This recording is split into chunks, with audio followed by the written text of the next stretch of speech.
امرت ہے تیرے بول تو پیغام زندگی، امرت ہے تیرے بول تو پیغام زندگی، تیرے سوا نہیں کوئی آواز وقت کی، تیرے سوا نہیں کوئی آواز وقت کی۔ بسم اللہ الرحمن الرحیم۔ ناظرین اکرام السلام علیکم ورحمۃ اللہ وبرکاتہ۔ الحصار کے پلیٹ فارم سے آپ کی خدمت میں حاضر ہیں، اور آج جن پروگرامز کا آغاز کر رہے ہیں وہ جلسہ سالانہ UK کے اختتام تک انشاءاللہ جتنی بھی توفیق ملی وہ جاری رہیں گے۔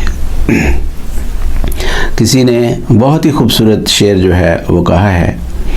زہِ قسمت پلٹ آیا وصال یار کا موسم، زہِ قسمت پلٹ آیا وصال یار کا موسم، طبیعت کو قرار آئے سجے دربار جلسے کا۔ یہ جو سجے دربار جلسے کا ہے، ہم تھوڑا سا پیچھے جاتے ہیں اور اس کا پس منظر جو ہے وہ بیان کرتے ہیں۔ جب اللہ تعالیٰ نے ابلیس کو حکم دیا کہ آدم میرا مامور ہے، میں نے اس کو مبعوث کیا ہے، میں نے کھڑا کیا ہے اور اس کی اطاعت کرو، تو اس نے انکار کیا اور دھتکارا گیا۔ جب وہ خدا کے دربار سے دھتکارا گیا تو اس نے جو مہلت مانگی تو ساتھ ایک عجیب و غریب اعلان بھی کیا، اور وہ اعلان یہ تھا کہ اچھا مجھے دھتکار تو دیا ہے، لیکن اب میں آدم اور اس کی ذریت کو ہر طرف سے نقصان پہنچانے کی کوشش کروں گا، ہر طرف سے حملہ کروں گا ان پر، اور میں صراط مستقیم پر بیٹھ جاؤں گا، اور وہ صراط مستقیم کی جو برکتیں ہیں ان سے ان کو فیضیاب نہیں ہونے دوں گا۔ تو یہ جو اعلان تھا اس پر اللہ تعالیٰ نے بھی اس کو جواب دیا، اور قرآن کریم بیان فرماتا ہے کہ اللہ تعالیٰ نے کہا کہ ٹھیک ہے، میرے شکر گزار بندے جو ہیں، میرے بندے جو ہیں وہ تیرے قابو میں آنے والے نہیں ہیں، اور جہاں تک تیرا اور تیرے متبعین کا تعلق ہے ان سب سے میں جہنم کو بھر دوں گا۔ یہ وہ ریموٹ پس منظر ہے جو آغاز آدمیت پر ہمیں نظر آتا ہے، اور ملٹن نے جب یہ پیراڈائز لاسٹ جو ہے وہ لکھی تو اس میں اس نے لکھا کہ جو شیطان تھا اس کی انکنکریبل ول تھی، اس نے کہا آل از لاسٹ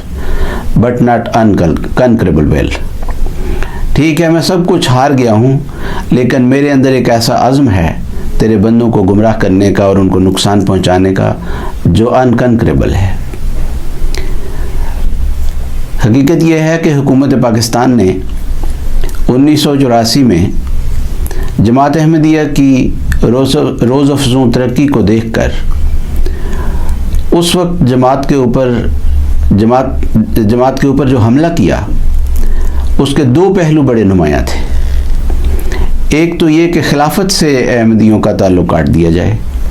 اور دوسرا یہ کہ ان کے جلسہ سالانہ پر پابندی لگا دی جائے۔ چنانچہ جہاں تک خلافت سے تعلق کاٹنے کا حصہ ہے، تو اگر میں اپنے بچپن کو یاد کروں، اور جو میری عمر کے لوگ ہیں وہ اپنے بچپن کو یاد کریں، اور خاص طور پر وہ جو ربوہ سے باہر رہتے تھے، تو ان کو یاد ہے کہ ہم خلیفۃ المسیح کی تصویر جو ہے وہ کبھی الفضل میں یا تشہیز میں دیکھا کرتے تھے، یا خالد میں دیکھ لیتے تھے، اور پھر ربوہ سال بعد آتے تھے جلسے پر، جن کو توفیق ہوتی تھی تو وہ آ کے حضرت صاحب کو بہت دور سے وہ دیکھتے تھے، لیکن ان کو جس طرح آج کی نسل کو خلیفۃ المسیح کے چہرے کے تمام خد و خال جو ہیں وہ یاد ہیں، ان کی آنکھوں میں، ان کے ذہنوں میں، ان کے دلوں میں وہ بیٹھ چکے ہیں، سما چکے ہیں، ایسا کبھی نہیں تھا ہمارے پاس۔ یہ اللہ تعالیٰ کی طرف سے پاکستان کے اس زمینی چیلنج کا آسمانی جواب ہے۔ جہاں تک جلسوں کا تعلق ہے تو حضرت مسیح موعود علیہ الصلوۃ والسلام نے یہ جلسوں کا بھی اور باقی ساری کوششوں کا بھی جو اس طور پر الہی جماعتوں کے مقابل پر اٹھنے والے لوگ ہوتے ہیں ان کا ذکر کرتے ہوئے فرمایا، غرض رکتے نہیں ہرگز خدا کے کام بندوں سے، بھلا خالق کے آگے خلق کی کچھ پیش جاتی ہے۔ تو یہ جو خلق نے ایک بدمستی کی تھی اس کا نتیجہ یہ ہے کہ اس وقت وہاں ایک جلسہ بند کیا گیا تھا اور آج اللہ تعالیٰ کے فضل سے جلسوں کی ایک بہار ہے۔ زہے قسمت پلٹ آیا وصال یار کا موسم، یہ پورا موسم جو ہے وہ جلسوں کا ہے۔ ابھی میں اگر اس ہفتے کی بات کروں، ہر ہفتے ہی کسی نہ کسی ملک میں جماعت احمدیہ کا سالانہ جلسہ جو ہے وہ ہو رہا ہوتا ہے۔ آج کا دن جو ختم ہو رہا ہے یہاں ہمارے ہاں، اور ابھی امریکہ اور کینیڈا میں تو بعض جگہوں پر صبح ہی ہوگی، تو امریکہ میں بھی جلسہ ہو رہا ہے ان کا سالانہ، اور کینیڈا والوں کا بھی جلسہ ہو رہا ہے، اور کینیڈا والوں کا ویسٹرن کینیڈا کا 5 اگست کو پھر جلسہ آ رہا ہے،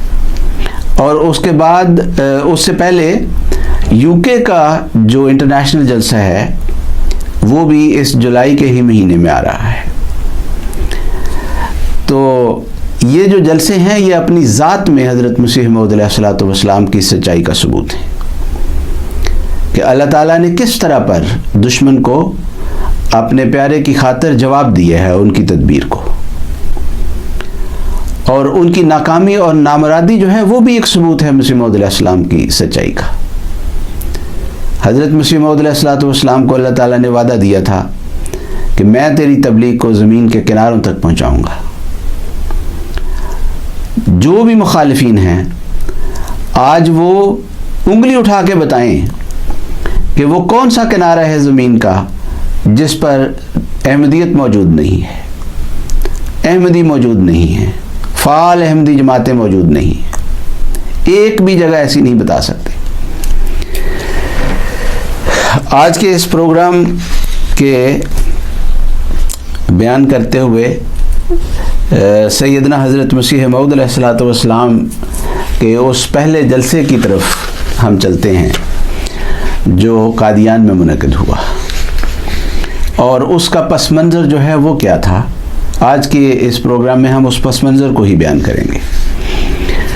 واقعہ یہ ہوا کہ حضرت مسیح موعود علیہ الصلوۃ والسلام نے اللہ تعالیٰ سے الہام پا کر یہ دعویٰ فرمایا کہ خدا تعالیٰ نے مجھے خبر دی ہے کہ مسیح ابن مریم رسول اللہ فوت ہو چکا ہے، اور اس کے رنگ میں ہو کر وعدہ کے موافق تو آیا ہے۔ جب حضور علیہ السلام نے یہ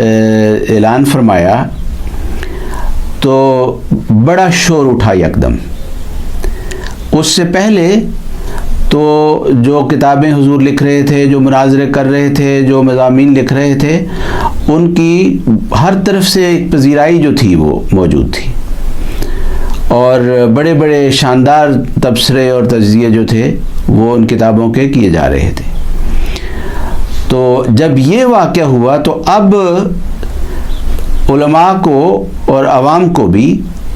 یہ بات جو ہے سمجھ آئی کہ اب تو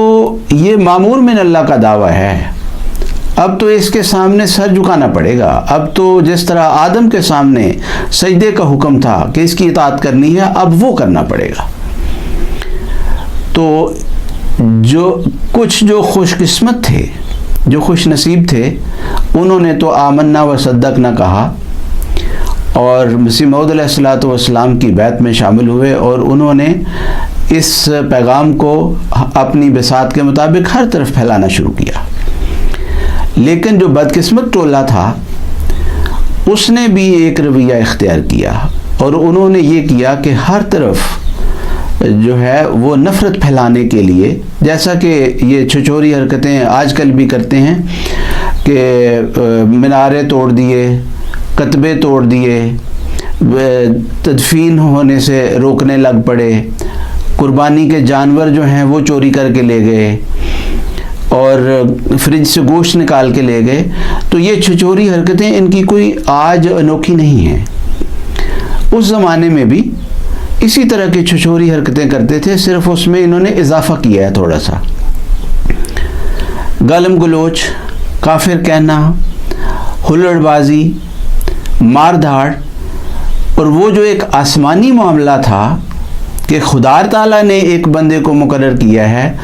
اس کا فیصلہ زمینی طاقت کے ساتھ کرنے کی کوشش کر رہے تھے. آج بھی وہی کر رہے ہیں. چنانچہ اس وقت کے جو بد نصیب علماء تھے، ان میں جو بڑے بڑے علماء تھے، ان میں نذیر حسین دہلوی جو اہل حدیث کے بہت بڑے اسکالر اس زمانے میں تھے، اور مولوی محمد حسین بٹالوی، یہ لوگ تھے. حضرت مسیح موعود علیہ الصلوۃ والسلام نے بار بار اعلان کیا کہ یہ جو تم مجھے کافر کہہ رہے ہو، میں کافر نہیں ہوں، میں اسلام کے تمام بنیادی جو ایمانیات ہیں اور ارکان ہیں ان پر ایمان رکھتا ہوں اور میں مسلمان ہوں. اور ان اعلانات کے بعد حضور علیہ السلام نے پھر مناظرات اور مباحثات کے لیے بلایا کہ اگر کسی کو کوئی اشکال ہے، کسی کو کوئی اس میں پرابلم نظر آ رہا ہے تو وہ میرے ساتھ بیٹھ جائے، بات کر لے اور بات کو سمجھ لے. لیکن ایک عجیب و غریب رٹ تھی. کچھ تو ویسے ہی ٹالتے رہے، کچھ نے تو وقت ضائع کرنے کی کوشش کی، لیکن ایک عجیب و غریب رٹ یہ تھی کہ تم چونکہ کافر ہو اس لیے ہم تمہارے ساتھ مناظرہ نہیں کریں گے، پہلے مسلمان ہو وہ تو پھر مناظرہ کریں گے. اب یہ منطق جو ہے کسی ہوش مند انسان کی سمجھ میں نہیں آ سکتی کہ پہلے وہ شخص اپنا موقف چھوڑے اور تمہارے نزدیک جو مسلمانی ہے وہ اختیار کرے، تو اس کے بعد تم اس کے ساتھ پھر مناظرے کی توقع کیا ہے. مجھے بھی کچھ عرصہ پہلے ایک صاحب نے یہی بات کہی کہ تم پہلے مسلمان ہو وہ پھر ہم بات کریں گے. میں نے کہا اچھا ٹھیک ہے، پھر تمہارے ساتھ بات نہیں ہو سکتی، کیونکہ تم بات کرنے سے پہلے کہہ رہے ہو کہ میں اپنا موقف چھوڑ دوں. خیر، یہ واقعہ جو ہے یہ بھی ہوا کہ وہ نذیر حسین دہلوی صاحب نے کہا کہ جناب آپ پہلے مسلمان ہوئے ہمارے والے، حالانکہ وہ خود ایسے تھے جو ہندوستان بھر میں اول الکافرین ٹھہرائے گئے تھے. اور حضرت مسیح موعود علیہ السلام نے ان کے متعلق لکھا ہے کہ ان صاحب کو کافر بنانے کا اتنا شوق ہے، اتنا جوش ہے کہ جتنا ایک راست باز کو مسلمان بنانے کا جوش ہو سکتا ہے. تو یہ جو حضرات تھے انہوں نے ہر طرف شور ڈالا اور ہلڑ بازی کی اور کافر کے نعرے جو تھے وہ لگائے. حضرت مسیح موعود علیہ السلام نے اس کا جواب میں پھر جب دیکھا کہ نہ تو مباحثات میں یہ لوگ بیٹھنے کے لیے تیار ہیں اور نہ ہی یہ اپنے فتوے واپس لینے کے لیے تیار ہیں، تو آپ علیہ السلام نے پھر فرمایا کہ اب ایک ہی چارہ رہ گیا ہے، اور وہ چارہ یہ ہے کہ اب آسمانی فیصلہ جو ہے، آسمانی بات کا آسمانی فیصلہ کرتے ہیں. تو اس کے لیے حضرت مسیح موعود علیہ السلام نے اپنی کتاب آسمانی فیصلہ جو ہے وہ 1891 میں لکھی اور جنوری 1892 میں وہ شائع ہوئی. جب حضرت مسیح موعود علیہ السلام نے یہ کتاب لکھی تو اس میں ایک تجویز جو تھی وہ بھی حضور نے تحریر فرمائی، اور وہ تجویز یہ تھی کہ لاہور جو کہ ایک صدر مقام ہے اس سارے ریجن کا، وہاں پر ایک ایسی انجمن جو ہے وہ مقرر فرمائی جائے جو فریقین کے متفقہ جو ہوں ممبران ان پر مشتمل ہو، اور وہ انجمن جو ہے اس کا کردار یہ ہو کہ وہ جو معاملہ میں پیش کرنے والا ہوں اس معاملے کو قرآن کریم کی روح سے سامنے رکھ کے تو ریکارڈ رکھے اور پھر اس ریکارڈ کو آخر پر پبلک کے سامنے ظاہر کیا جائے۔ تو حضرت مسیح موعود علیہ السلام نے اس کے لیے جب یہ آسمانی فیصلہ لکھا تو جماعتوں کو یہ ہدایت کی کہ 27 دسمبر 1891 کو آپ نے فرمایا کہ قادیان میں تشریف لائیں تاکہ یہ جو انجمن کی تجویز ہے اس کے اوپر جو ہے وہ مشورہ کیا جا سکے۔ چنانچہ جماعت احمدیہ کے افراد اس تاریخ پر 27 دسمبر 1891 پر قادیان میں حاضر ہوئے اور وہاں مسجد اقصیٰ میں یہ جلسہ جو ہے وہ منعقد ہوا اور وہاں پر حضرت مولوی عبد الکریم صاحب رضی اللہ تعالیٰ عنہ نے حضرت مسیح موعود علیہ السلام کا یہ مضمون جو ہے اس کو پڑھ کے سنایا، اور حضور علیہ السلام نے اس میں لکھا کہ جب یہ صورتحال ہے کہ تم لوگ کافر کہنے سے بھی باز نہیں آتے اور سیدھے طریق پر بحث اور مناظرہ بھی کرنے کے لیے راضی نہیں ہو، تو فرمایا تو بالآخر طریق فیصلہ یہ ہے کہ فریقین کو ان علامات میں آزمایا جاوے جو خداوند تعالی نے مومن اور کافر میں فرق ظاہر کرنے کے لیے قرآن کریم میں ظاہر فرمائی ہیں، تا جو شخص حقیقت میں خدا تعالیٰ کے نزدیک مومن ہے اس کو خدا تعالیٰ اپنے وعدے کے موافق تہمت کفر سے بری کرے اور اس میں اور اس کے غیر میں فرق کر کے دکھا دیوے اور روز کا قصہ کوتاہ ہو جاوے۔ تو یہ حضرت مسیح موعود علیہ السلام نے بیان فرمایا، اور اس کے بعد وہ علامات جو مومن اور کافر کے درمیان فرق کرنے والی ہیں ان کو بھی بیان فرما دیا۔ فرمایا وہ 4 عظیم الشان آسمانی تعییدوں کا کامل متقیوں اور کامل مومنوں کے لیے اللہ تعالیٰ نے وعدہ فرمایا ہے۔ اول یہ کہ مومن کامل کو خدا تعالیٰ سے اکثر بشارتیں ملتی ہیں، دوم یہ کہ مومن کامل پر ایسے امور غیبیہ کھلتے ہیں جو نہ صرف اس کی ذات یا اس کے واسطے داروں سے متعلق ہوں بلکہ جو کچھ دنیا میں قضاء و قدر نازل ہونے والی ہے یا بعض دنیا کے افراد مشہورہ پر کچھ تغیرات آنے والے ہیں ان سے برگزیدہ مومن کو اکثر اوقات خبر دی جاتی ہے۔ سوم یہ کہ مومن کامل کی اکثر دعائیں قبول کی جاتی ہیں اور اکثر ان دعاؤں کی قبولیت کی پیش از وقت اطلاع بھی دی جاتی ہے۔ چہارم یہ کہ مومن کامل پر قرآن کریم کے دقائق و معارف جدیدہ و لطائف و خواص عجیبہ سب سے زیادہ کھولے جاتے ہیں۔ ان 4 علامتوں میں مومن کامل نسبتی طور پر دوسروں پر غالب رہتا ہے۔ آپ علیہ السلام نے یہ مضمون بڑا تفصیلی ہے اس کتاب میں جو حضور نے بیان فرمایا، اور ان علماء کو بڑی غیرت دلائی، قرآن کریم کی آیات لکھ کر فرمایا دیکھو اللہ تعالیٰ نے یہ بات جو ہے گارنٹی کے طور پر کہی ہے کہ لن یجعل اللہ للکافرین علی المؤمنین سبیلا، کہ اللہ تعالیٰ جو ہے وہ کافروں کو مومنوں پر غلبہ نہیں دے گا۔ تو اگر تم مومن ہو اور میں کافر ہوں تمہاری نظر میں تو آؤ یہ جو علامتیں ہیں ان میں میرا مقابلہ کر لو۔ پھر حضرت مسیح موعود علیہ السلام نے دوسری آیت بھی لکھی، فرمایا اللہ تعالیٰ فرماتا ہے لا تہنوا ولا تحزنوا وانتم الاعلون ان کنتم مومنین، اگر تم مومن ہو تو تم ہی غالب ہوگے، اس لیے سستی نہ کرو اور ڈرو بھی نہیں، کوئی غم نہ کرو۔ یہ جو سارا واقعہ ہو گیا تو اس پر جب جلسہ ہوا اور اس میں یہ مضمون پڑھ کے سنا دیا گیا تو اس وقت جو موجود حاضرین جلسہ تھے ان کی تجویز یہ تھی حضرت مسیح موعود علیہ السلام کے پاس کہ اس مضمون کو شائع کر دیا جائے اور پھر فریق مخالف جو ہے ان کا اندیہ جو ہے اس کو معلوم ہونے پر وہ انجمن جو ہے اس کے ممبران کا تقرر جو ہے وہ کیا جائے۔ چنانچہ وہ فریق مخالف اس قسم کے مقابلے جو ہیں ان کے لیے نہ کبھی آیا ہے نہ کبھی اس نے آنا ہے،